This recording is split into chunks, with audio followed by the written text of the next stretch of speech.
When you're playing games, do you feel safe? Sure, no bullet can actually hurt you, but when you're in that state of flow, your guard is down and you're vulnerable to a different kind of threat.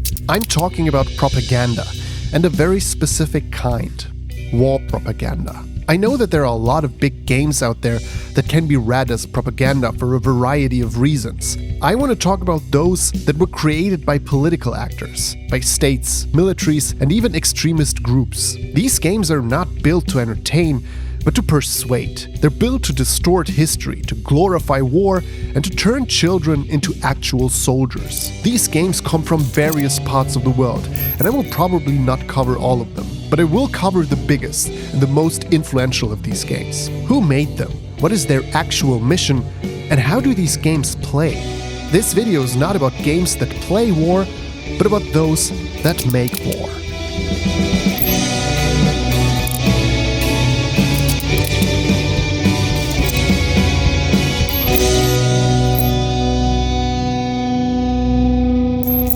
Video games have a long history with the military. When first-person shooters were invented, they basically mimicked the perspective of a soldier. And it didn't take long until the military itself got involved into gaming. One of the first is the US Army. Firing a real rocket in training is expensive. Firing it on a game console, not so much. So Atari comes up with a modified version of its arcade game Battlezone called the Bradley Trainer, a game simply built to train soldiers on the Bradley fighting vehicle. Some of the developers reportedly didn't like that they had to work for the military, but in the end did so anyway. In 1996, the US Army is training their Marines with a mod for Doom 2, but the Army's real entry into gaming comes a few years later.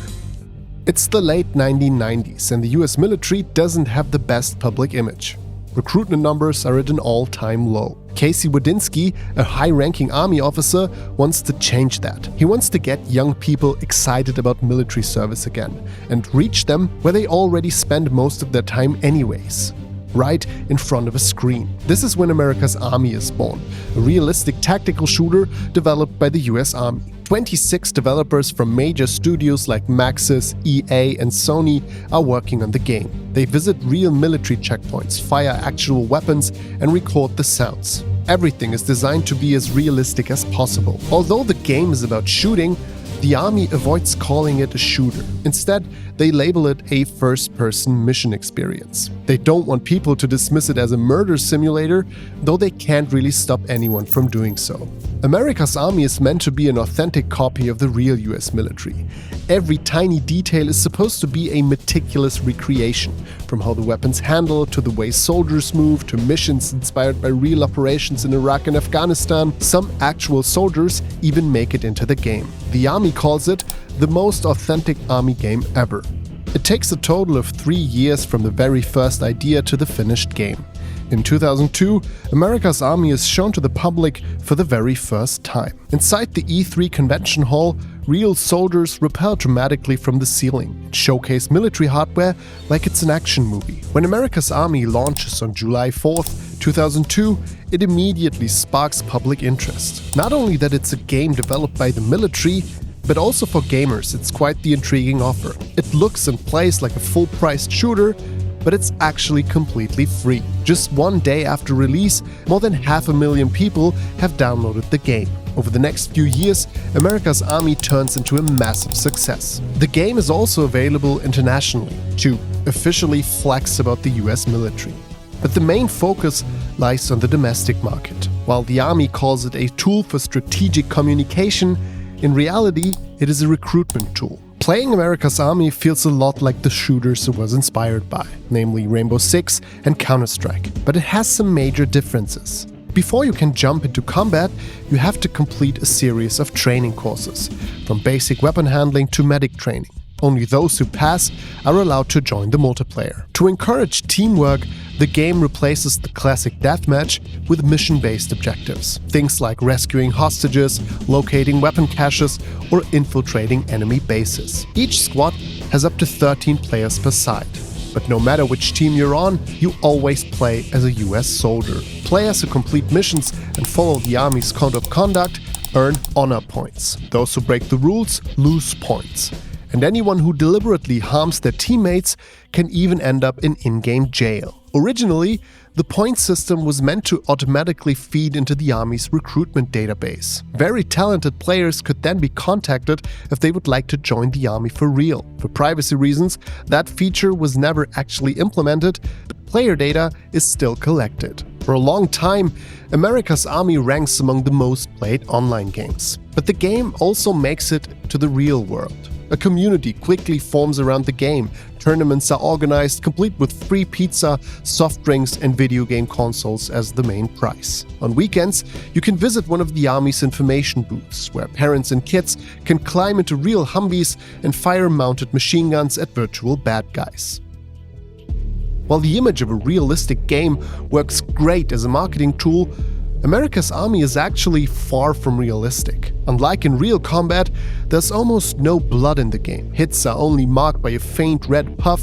If you don't get treated by a medic, you can bleed out, but the injuries themselves are never shown. No heavy breathing, no limping, not even red flashes on the sides of your screen. Death in the game feels strangely clean, almost sterile. The screen fades to black, and that's it. It's like falling asleep in the middle of a battlefield. The reality the game promotes is a technical one, not one that reflects real life. In real war, soldiers face pain, fear, trauma. But in America's Army, all of that is deliberately left out, because the target audience are children. When a kid starts thinking about what he's going to do with his life, it's not at age 17, it's more like age 13. You can't wait until they're 17, because by then, they will have decided that they're going to college or to a trade school. And by this logic, America's Army has to turn down the violence. And it works.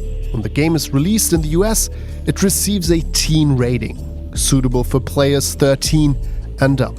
And it doesn't take long for the game to face heavy criticism because of this. In 2002, the same year America's Army is released, the United States signed a UN resolution pledging not to recruit anyone under the age of 17. The American Civil Liberties Union argues that the recruitment practice of America's Army violates international law. In 2006, artist Joseph Delap starts logging into the game with the username Dead in Iraq. But instead of playing the game, he drops his weapon and starts typing in the game's chat. Name, age, service branch, and date of death of US soldiers killed in Iraq. And there is also protest from soldiers themselves. In 2007, 90 war veterans that served in Iraq protest the game at a convention booth, shouting at the top of their lungs, Kevin Benderman is one of those deployed to Iraq. What he experiences firsthand changes him forever. Here I was thinking I'm a professional soldier, gonna follow all the rules and do what's right, and they're out there telling me to shoot unarmed children. When he's ordered to return for a second deployment, Kevin refuses. In his explanation why he did so, he writes, I was in charge of a group of soldiers that were in their late teens through their early 20s, and I had to constantly tell them to keep their heads down because they thought that the war was like the video games that they played back at the barracks. War is not like that at all. And until you have the misfortune to engage in it for yourself, you cannot begin to understand how insane it all is. There are no restart buttons on reality. There is no honor in killing as many as you can, as quickly as you can. The Army sentences him to 15 months in prison. Kevin is also dishonorably discharged. As a recruitment tool, America's Army does exactly what it's meant to do. More than a quarter of all players click through to the Army's official recruitment website. By 2005, 40% of new recruits say they played America's Army before enlisting. A year later, that number climbs to 60%. 4 out of every 100 new soldiers say the game was the main reason they decided to join. America's Army is part of a long tradition of efforts to turn young gamers into soldiers, and it actually works. It felt like I was in a big video game. It didn't even faze me shooting back. It was just natural instinct. All I saw was the street where the RPG came from, and I just fired in that direction, maybe 20 rounds at most, and it felt like I was playing Ghost Recon at home. Of course, it's not a game. The feel of the actual weapon was more of an adrenaline rush than the feel of the controller, but you're practically doing the same thing. trying to kill the other person. That's the similarity. The goal is to survive.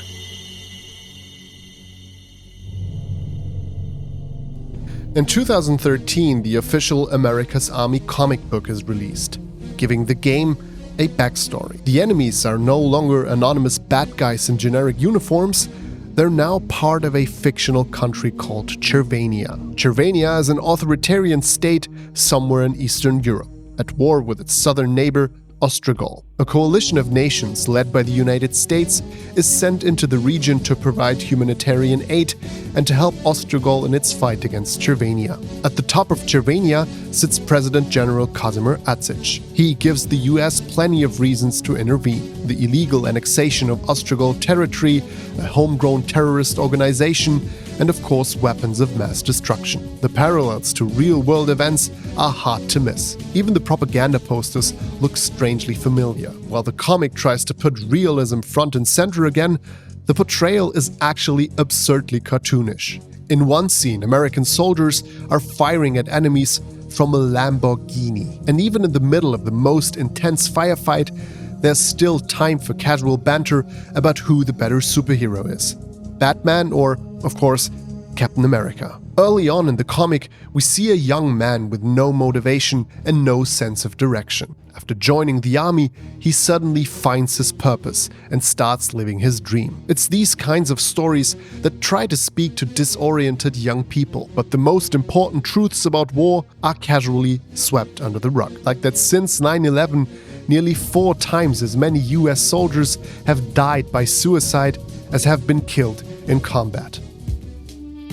After 20 years, America's Army finally withdraws from all fronts. On May 5th, 2022, the game servers are shut down for good. What remains are the 20 million people who played it, some of whom still feel connected to the army. Today, the US military focuses on esports and streaming, but none of it comes close to the same level of success. America's Army remains a unique project, the biggest, most expensive, and most ambitious video game ever commissioned by a government. It's a sophisticated and manipulative piece of advertising, a Trojan horse for war propaganda, a game that presents itself as an entertaining, realistic tactical shooter meant to inform players about army life, but in reality, it's part of the US military's recruitment machine. A game that appears balanced and authentic on the surface, but actually paints a carefully distorted picture. A game that subtly tries to shape how millions of people think about war, and ultimately draw them toward the weapon. And it was by far not the last game of its kind. In 2011, China releases the war shooter Glorious Mission. The game is meant to be China's direct answer to America's Army. Developed in collaboration with the People's Liberation Army, the game is created to promote patriotic values and, more importantly, to help recruit new soldiers. Players take on the role of Chinese troops to fight mostly Japanese or Western enemies. The game is developed by Giant Interactive Group, a Chinese company that is mostly known for MMOs like the ZT Online series. The game is famous for being one of the first that ever featured loot boxes. Military experts from the People's Liberation Army work closely with the developers. The team is given access to real military exercises, from live fire training to hands-on demonstrations of weapons and equipment. They also regularly show the game to officers and soldiers to gather feedback. Experienced soldiers even help with motion capture. After slightly less than 3 years of development, Glorious Mission is released in late 2011. At first, only for military personnel. The Chinese army has high hopes for the game. It's designed to sharpen soldiers' combat skills and support real-world training. The idea is that this kind of practice could reduce accidents and maybe even save lives. Military leaders see the success of America's Army as a clear sign that this kind of training is spreading globally. But the game, of course, isn't just used for training. It's also played for fun. Recruits compete against each other and play during their downtime. One instructor even says the game has made new soldiers more interested in military life. And the excitement goes way beyond the military. After pirated copies of the game begin appearing online, the PLA issues a statement, strongly condemning the illegal versions. And in the same announcement, they mention plans for a civilian release of the game.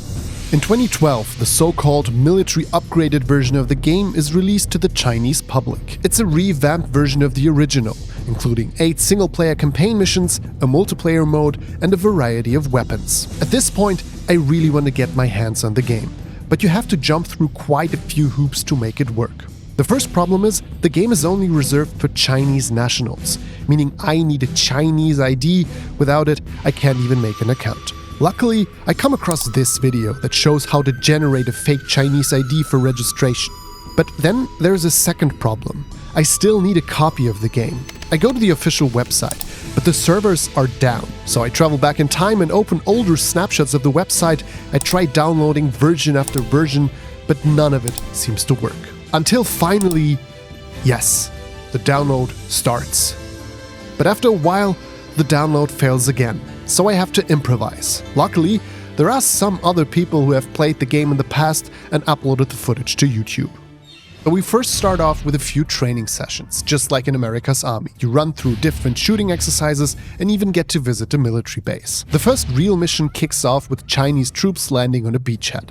After a bit of pep talk, we jump out of our landing craft and head straight into heavy enemy fire. We push forward, taking cover behind a tank. Little icons pop up telling us exactly where to run next. Then we hit our first small cutscene. Air support bombs a strip along the coast, clearing the way for us. From then on, it's pretty straightforward. We run to a gun emplacement and we shoot. We run through trenches and we shoot. We grab a bomb, we shoot, we detonate that bomb, we shoot. This is the constant gameplay loop until we eventually reach this building and the mission's over. Just like America's Army, Glorious Mission prides itself on being authentic, even though when you look closely, it's really not. There's also barely any blood, and if you get hit, your health even magically regenerates. Rockets have basically zero recoil, and in this heavily scripted campaign, you don't actually fight real battles. You run from one set piece to the next. This is not a tactical shooter, it's a Chinese version of Call of Duty. And once again, the realities of war get twisted in the game. In 2013, the online version of Glorious Mission is released. Its trailer leans heavily into anti-Western and anti-Japanese sentiment. One of the new missions even has players defending a group of islands in the East China Sea from Japanese forces, despite the fact that those islands have been legally recognized as part of Japan since 1972. On the game's official website, a PLA spokesperson says Glorious Mission serves 4 main purposes: supporting training, mixing education with entertainment, strengthening military industry ties, and making the military more appealing to children. In 2019, the game is shut down for good. On Wikipedia, it says that Glorious Mission was well received and a financial success, though there is nothing to actually back that up. If you look up the source behind the claim, you get to this site that's based on this Reuters report, neither of which contain any info about the game's reception or financial performance. On the contrary, if you go by what this Chinese-speaking YouTuber says, the game wasn't well received at all. The graphics looked outdated from the start, the level design was extremely linear, and the gunplay lacking. Apparently, players also had issues with the game's aggressive monetization, which makes sense given the company's history of being pretty ruthless in that department. Glorious Mission created its own take on a video game designed as both propaganda and a recruitment tool. And in one sense, its creators were actually right. The idea would go on to conquer the world. In fact, it had already done so much earlier. In 2003, just 1 year after America's Army, a game called Special Force is released. Behind it is the Central Internet Bureau of the Lebanese extremist group Hezbollah. The game is developed right after the South Lebanon conflict with Israel ends in the year 2000. Special Force recreates battles from that very conflict. On paper, the game shares some striking similarities with the other games we've looked at. It's also developed in under 3 years. It also focuses on authenticity, in this case meaning that weapons, missions, and even the weather are supposed to be based on actual intelligence data. And lastly, before starting, you also have to complete a training program, except this time, images of Israeli politicians serve as target practice. If you hadn't figured out by now, the game is pretty upfront about its blatant anti-Semitism. Jewish organizations are furious about the game. Some call it dehumanizing, others propaganda or a recruitment tool. In the very first week, all 8,000 to 15,000 copies of the game supposedly sell out. The footage you're seeing right now actually isn't from the first game. It's from its successor. Special Force 2 is released in 2007 with upgraded graphics and an English version. Installing the game is interesting. Apparently not buying it directly from Hezbollah is considered haram, which I'm completely fine with. The intro alone is pretty wild. You sit through several minutes of low-res combat footage from Hezbollah operations that honestly feel a little bit like Command & Conquer Generals. And then out of nowhere, the Isengard theme from Lord of the Rings starts playing. Special Force is a truly bizarre experience. Once you start playing the game, you immediately realize it's brutal. Not because of its depiction of violence, but because it's just really difficult. Even a tank can snipe you from across the map, and apparently Hezbollah's entire fighting force consists of exactly one guy, you, which doesn't feel particularly authentic. The gameplay itself is just awful. In the very first mission, I had no idea where to go. Eventually, I realized I had to jump over this pile of rubble. I constantly get stuck between these rocks, and it actually feels a little bit like glitching out of bounds. Once you're past the fence, you shoot this vehicle, then shoot these helicopters, and after you clear the area, mission complete. After fighting my way through a city, getting into a car at a gas station, getting blown up by a rocket, destroying tanks, driving down some endless road, hopping into this rocket launcher vehicle, firing an ungodly number of rockets, destroying even more tanks, and watching several videos glorifying Hezbollah, I'm done. Haven't I seen enough? If there is anything I have learned about these games, it's that war propaganda is not a thing of the past. In a world that is full of ongoing conflict, it is as important as ever to recognize these games for what they are. In 2022, a game called Commander of the Resistance, a melee battle is released. A game that is funded by the Iranian state, glorifying the Iranian military, turning its commanders into legends, and rewriting history along the way. Just this year, a Russian game is released on Steam called Squad 22 ZOV. It's not a shooter, but a tactical strategy game. It was developed with input not only from Russian veterans, but from active soldiers as well. Fittingly, you can play missions set during the ongoing Russian invasion of Ukraine. The narrative follows the official Russian government line, twisting reality beyond recognition. Of course, it's recommended by the Russian military for infantry training. Maybe Call of Duty was right all along. The flags may be different, but the methods are the same.